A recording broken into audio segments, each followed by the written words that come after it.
오늘도 우리 사는 이야기 찾아주셔서 감사합니다. 사연자분이 보내주신 이야기 시작해볼게요. 가끔가다 세상에는 정말 다양한 일들이 있다는 것을 알게 되실 겁니다. 하지만 저한테는 딱히 해당되지 않는 이야기일 줄 알았어요. 하지만 그 생각은 정말 허상이었죠. 제 인생에 어떻게 이 정도로 쓰레기일 수 있을까 하는 인간들이 나타났으니까요. 때는 중학생 때 갑자기 저희 아버지가 돌아가셨습니다. 계속 장례식장에서 오열하시는 어머니. 이때만 해도 저희 어머니가 정말 저희 아버지를 사랑하시는 분인 줄 알았습니다. 정말 충격적인 장면을 보기 전까지는. 아버지가 돌아가시고 주인집 아저씨는 저희 어머니에게 전보다 더 잘 해주시기 시작하셨습니다. 식사 때는 저희 가족을 초대하셔서 식사를 하기도 하시고 제가 학교에 다니기 힘들까봐 제 학비도 대신 내주시고 덕분에 저도 아빠의 빈자리를 점점 잊어가고 있었는데 여기서부터 제가 의심을 해봐야 했던 것 같아요. 왜 아저씨가 학비도 내주고 저희 엄마에게 왜 그렇게 잘해줬는지. 어느 날 학원에서 돌아왔는데 엄마 방에서 계속 이상한 소리가 들렸습니다. 순간 이런 생각이 들었어요. 엄마가 어디 아프신가? 엄마 상태가 어떤지 빨리 봐야겠다는 생각에 엄마 방 문을 열었는데 제 눈앞에 보인 건 엄마와 집주인 아저씨였습니다. 엄마가 아픈 줄 알고 엄마 방문을 열었는데 엄마는 집주인 아저씨와 해서는 안 되는 행위를 하고 계셨어요. 순간 정말 머리 꼭지가 도는 것 같았습니다. 전 아저씨와 엄마를 보자마자 소리쳤어요. 이게 정신이 똑바로 박힌 행동이야? 아빠 죽은 지 얼마 됐다고 지금 이 꼬라지야? 너무 놀랬는지 떨떠름한 표정으로 빠르게 주섬주섬 옷가지들을 집어드는 엄마와 아저씨. 정말 너무 화가 나서 아무것도 안 보였던 것 같습니다. 엄마 화장대에 있는 물건을 아저씨와 엄마를 향해 던지고 그 길로 집을 나왔어요. 엄마고 아저씨도 진짜 꼴도 보기도 싫어서 그 뒤로 어떻게든 친구 집을 전전하면서 살았습니다. 우리 엄마가 불륜을 하는 아저씨가 돈 내줘서 다니는 학교는 다니기도 싫어서 매일을 학교에 나가지 않았더니 유급이 되어 학교는 자퇴 처리를 하고 열심히 일자리를 알아봤지만 일자리는 잘 풀리지 않았습니다. 그러다가 편의점에서 일을 하게 되었어요. 처음 하는 알바여서 그런지 쉽지가 않더라고요. 술 취해서 오는 진상 처리 등등 일하다가 중간중간 엄마가 생각났지만 그 아저씨와 뒹굴고 있던 엄마 모습이 생각나면 몸에서 구토가 올라오는 느낌이었습니다. 어떻게든 그 자식들한테 복수를 해야 하는데 아빠 돌아가신 지 몇 달 됐다고 그 아저씨와 그런 짓을 한 저희 엄마도 너무 믿고 저희 아빠 돌아가신 거를 기회로 생각했나 바로 저희 엄마를 꼬신 그 아저씨도 너무 미워서 매일매일 어떻게 복수하면 좋을지 칼날만 갈 뿐이었죠. 어린 나이였지만 정말 복수로 인한 제 마음은 활활 타올랐습니다. 그렇게 자취하는 한 친구 집에서 그렇게 비비면서 살아갔습니다. 그리고 매일같이 생각했죠. 복수의 방법이요. 무슨 방법이 제일 좋을까 하다가 그 아저씨 집에 늦둥이 딸이 하나 있던 게 생각이 나더라고요. 그 늦둥이 딸을 통해서라도 어떻게 해보자는 생각이 제 머릿속에 스쳤습니다. 이미 학교는 그놈이 준 학비라는 생각에 더러워서 자퇴했는데 어떻게든 다시 가면 일자리가 생겨서 그 늦둥이 딸을 통해서 복수할 수 있지 않을까 하는 생각이 들었습니다. 아무래도 그 늦둥이 딸을 통해서 그 집에 들어가려면 선생님이 되어야 하지 않을까 하는 생각에 사범대를 목표로 그날부터 다시 공부를 시작했습니다. 알바와 공부 병행, 아무래도 학비를 벌어야 하니 알바도 더 늘렸습니다. 알바를 몇 항씩 뛰면서 공부를 하려니 정말 체력적으로도 힘들고 몇 번이나 코피가 나곤 했지만 그 집에 복수를 해야 한다는 생각만 들었어요. 그렇게 미친 듯이 공부해서 검정고시도 합격을 했고 나름 제 머리가 나쁘지 않았던 건지 아니면 피 터지는 노력 덕분이었는지는 모르겠지만 그렇게 결국 사범대 입학하게 되었습니다. 그동안 돈 버느라 구른 세월도 있다 보니 전 늦깎이 대학생이었죠. 그때 제 나이 23살이었습니다. 그 집 늦둥이 막내딸은 이제 막 17살. 그 집 자식들은 다 저보다 나이가 많은 30대니 늦둥이는 많이 늦둥이죠. 대학에 입학하고 과외 좀 해볼까 하고 여기저기 전단지도 붙이고 공고도 냈는데 저를 기억하지 못하는 건지 아니면 동명이인이라고 생각한 건지 늦둥이네 집에서 저한테 과외 요청을 줬습니다.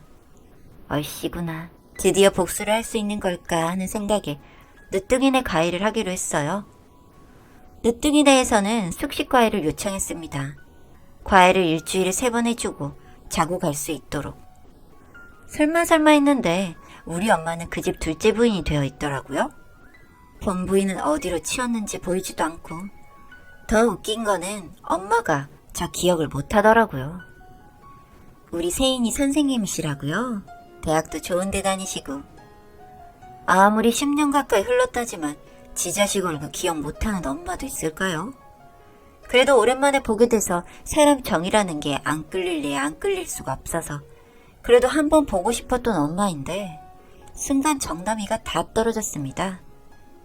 아, 네 어머니 안녕하세요? 저도 모르는 사람인 척 정말 처음 보는 척 사무적이게 엄마를 대했습니다. 엄마라는 여자도 절 기억 못하는데 그 아저씨라는 놈이라고 뭐 절 기억해주겠습니까? 후련하게 잘들 잊고 살았는지 전혀 절 알아보는 눈치가 아니더군요. 엄마는 그렇다 쳐도 그 아저씨는 절대 저를 기억하지 못하게 하기 위해서 나름 안 쓰던 안경에 외모적인 변화를 주기 위해 살도 많이 뺐는데 이렇게 정말 알아보지 못하는 그들을 보니 다행이다 싶기도 하고 우습기도 하더군요. 제 재밌고도 통쾌한 복수는 지금부터 시작입니다. 저는 이 아저씨를 통해서 엄마에게 비슷한 꼴을 주고 싶어서 그날부터 어떻게든 이 아저씨와 부딪힐 수 있는 상황을 만들었습니다. 옷도 과외 선생이 입기에는 조금 과하게 입고 계속 과외 피드백을 아저씨한테만 보내기 시작했습니다. 역시 한번 바람 펴본 사람은 점점 어리고 자신의 아내와는 다른 스타일의 사람에게 끌린다는 게 맞는 걸까요? 점점 저에게 끌려오는 게 보이더군요. 급기야 아저씨는 저에게 애인이 있냐고 물으면서 관심을 보이기 시작했습니다. 아무래도 처음부터 덥석 물으면 안 될 것 같아서 눈치껏 피했는데 아저씨의 구애는 점점 심해졌죠. 과외가 끝난 다음 날이면 집까지 태워다 주기도 하고 속으로 얼마나 웃겼는지 모르겠습니다. 그렇게 작전이 잘 되어 갈수록 저는 남자친구와 계략을 짜기 시작했습니다. 그 다음에는 저는 남들이 보기에는 그저 사이좋은 과외 선생님과 학부모처럼만 보일 수 있도록 아저씨를 꿰어내기 시작했어요. 긴히 드린 말씀이 있다고 밖에 불러내서 요즘 개인적으로 과외 일이 너무 힘들다고 말하기도 하고 적당히 선을 넘을 듯 안 넘을 듯 하게 아슬아슬하게 줄타기를 했습니다. 오늘 차를 가지고 오지 않았는데 집에 가기 너무 힘들다고 차를 타기도 했고 그런데 이 멍청한 양반은 점점 저에게 빠질 뿐이었죠. 제가 본인 세컨드의 딸이라는 거는 전혀 눈치채지 못하는 건지. 어느 날 늦둥이네 아빠 그러니까 아저씨가 자기 딸 과외해주는 거 힘들지 않냐면서 저를 꿰어냈습니다. 저는 당연히 술을 마시러 어쩔 수 없이 가는 척 연기하면서 제 남친도 그 자리에 자연스럽게 오게 했죠. 저는 내일 다시 땡땡이 과외도 해야 하고 해서 조금만 마시고 가겠습니다 하면서 술을 마셨습니다. 아저씨는 관심 있는 여자를 술집에 데리고 왔을 때 불륜 드라마에서 딱 나오는 각처럼 저한테 계속 술을 권하더라고요. 당연히 제가 술이 세기엔 망정이지 약했음을 당했을 뻔했네요. 여튼 저는 술을 마시면서 중간중간 몰래 제 남친에게 신호를 보냈습니다. 남친은 그 남자와 저의 대화를 녹음하고 있었고 사진도 찍고 동영상도 촬영을 했습니다. 저에게는 그런 증거들이 많이 필요했거든요. 분위기가 어느 정도 무르익었을까요? 적당히 아저씨 비위를 맞춰주고 있는데 자리를 옮기는 게 어떻겠냐 하더라고요. 자리를 어디로 옮기실 건데요? 하면서 같이 일어나는데 역시나 모텔로 가자고 하더군요. 그래서 전 웃으면서 이야기를 했습니다. 조금만 더 기다려달라고요. 술이 조금 부족하다면서 말이죠. 그리고 그 인간에게 술을 더 먹였습니다. 그렇게 모텔로 들어갔고요. 남자친구는 모든 상황을 역시나 증거로 남겼죠. 하지만 나이 먹은 노인네나 다름없는 인간이 그 술을 먹고 얼마나 버틸 수 있었겠어요? 그렇게 모텔에 들어가자 뻗어버리길래 그곳에서 내 엄마였던 여자에게 연락을 했습니다. 저 과외해주는 땡땡이인데요. 여기 남편분이 저에게 몹쓸 짓을 하려고 술을 먹여서 모텔로 끌고 왔어요. 너무너무 무서워서 연락드립니다. 저 좀 구해주세요.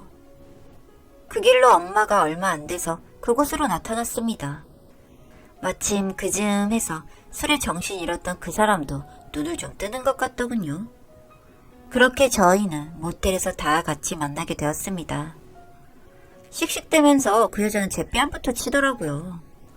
여우 같은 계집이라고 하면서 말이죠. 그런데 제가 뭘 잘못했나요? 맞고 있을 이유가 없잖아요. 그래서 바로 뺨 맞은 거 돌려줬습니다. 그랬더니 아주 미쳐 날뛰면서 제 머리채를 잡고 난리를 떨더라고요. 그 아저씨는 저와 엄마를 말리면서 그만하라고 난리였고요. 타이밍 딱 맞춰서 제 남친이 모텔로 들어섰고 그때부터 더 재밌어졌습니다. 내가 이 늙은 영감을 꼬여냈다고요? 당신 정신 차려요. 남편 죽자마자 마음 바뀌어서 딴 놈한테 기어 들어가서 첩질하는 주제에 누구한테 지랄인지? 여기 증거 다 했으니까 궁금하면 보시던가. 그렇게 남편 죽자마자 남자의 환장해서 기어갔으면 좀 제대로 잡고 살던가. 첩질도 영 시원치 않았나 봐요. 여기까지 말하자 그 여자와 아저씨가 절 쳐다보는 겁니다. 제가 누군지는 아직도 모르는 것 같고 네가 어떻게 그걸 알아? 하는 눈빛이었죠. 아직도 모르겠나 보네. 하여간 그래, 나 그때 네가 머리 네 딸년이다. 내가 그렇게 나가주니까 당신은 딴 놈 품에 안겨가지고 아주 행복했나 봐. 얼굴이 아주 반질반질 너무 좋네. 지 자식은 버리고 딴 년이 낳아놓은 자식 키우니까 좋았어? 그런데 이제 아마 그 짓도 끝일 것 같네. 뭐 이 꼴을 보고도 니들 둘이 좋아 죽겠으면 사는데 참 비위도 좋다. 그동안 몇 번을 되뇌이고 곱씹었던 말을 다 쏟아내고 나니 좀 시원해졌습니다. 하지만 여기서 끝이 아니었어요. 남자친구가 그 집 딸들에게 모텔 주소와 함께 저에게 찝적댔던 증거 영상들을 다 보냈으니까요. 그렇게 세 딸들이 딱 시간 맞춰서 와줬더라고요. 뭐 꼴을 보니까 좀 머리 큰 첫째 둘째는 엄마를 엄마 취급하는 것 같진 않았는데 막내 늦둥이만 좀 사람 취급을 해주는 것 같았거든요. 와서 첫째 둘째는 자기 아빠라는 사람한테도 그리고 자기 엄마 내쫓고 그 자리 차지한 그 여자한테도 아주 대차게 쏘아대더군요. 아주 욕설이 난무하는데 제 기가 정화되는 기분이었습니다. 이미 그 딸들은 제가 누군지 전혀 중요하지 않은 것 같았어요. 그들에게는 그동안 아빠 때문에 참고 있었던 자신의 친엄마를 내모른 그 여자에 대한 원망과 복수심만이 가득해 보였으니까요. 그렇게 저는 그 길로 남자친구와 모텔에서 나왔습니다. 이제 뭐 지들 집안 싸움이지 제 한풀이는 했으니까요. 그리고 저는 남자친구와 결혼 준비를 하며 시간을 보내고 있었습니다. 그런데 얼마 뒤에 저에게 전화가 오더라고요. 그 여자한테 말이죠. 마지막으로 얼굴 보자고 하길래 알겠다고 하고 카페에서 만났습니다. 제가 피할 이유도 없었으니까요. 카페에 들어서자 만신창이가 된 여자 하나가 앉아있더군요. 며칠간 집에 못 들어간 건지 뭔지 꼴이 아주 우습더라고요. 이 나쁜 년아, 내가 좀 살아보려고 하는 게 그렇게 억울했니? 그래서 이 꼴을 보니까 네 속이 시원하니? 라고 하더군요. 역시나 한편으론 마지막으로 보자길래 그래도 미안했다 한마디는 할 줄 알았는데 그런 생각을 한 제 자신이 너무 웃겨서 웃음을 터뜨렸습니다. 그랬더니 미쳤냐면서 저에게 물을 끼얹더군요. 우라지를 보니 돈 한 푼 없어서 커피 한 잔 못 시킨 것 같은데 웃기고 계시네요, 진짜. 난 10년간의 이날만 꿈꾸면서 살아왔는데 뭐 당신 말대로 속이 시원하긴 하네요. 당신을 보고 있자니 돈 한 푼도 없이 맨몸에 쫓겨난 것 같은데? 10년 가까운 그 시간 동안 그 집 딸년들한테 마음 하나 못 얻고 그냥 쳐볼 뿐이었던 당신 보는 재미도 좋았는데 결국엔 이렇게 거지꼴이 되었네. 뭐 그놈은 자식들한테 애비 취급도 못 받고 앞으로 남은 날 살아갈 거 생각하니 그것도 즐겁고 나는 내 한을 다 풀었으니 당신이 뭐 물을 더 퍼다 부어도 상관없습니다. 뭐 더 할 거 없으시면 전 갑니다. 하고 나오는데 그 뒤로 돈 조금 있음 주고 가 라는 말이 들려오는 겁니다. 그래서 그냥 주기는 아깝고 해서 제 앞에 있던 물컵을 그 여자 머리 위에 부어주고 10,000원 던져주고 나왔습니다. 세탁비 하라고요.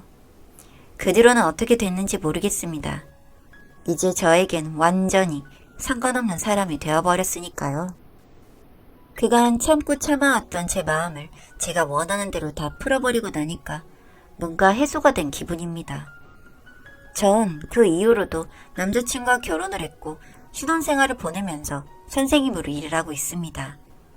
피눈물 나던 그 시절을 생각하면 항상 분노가 일었는데 이젠 그 모든 것을 버리고 행복한 마음으로 지내고 있습니다. 독한 년이라고 하시는 분들도 계시겠지만 전 이게 세상의 이치라고 생각합니다. 나쁜 사람을 벌을 받는다는 그 이치 말이죠. 여기까지 제 이야기 들어주셔서 감사합니다.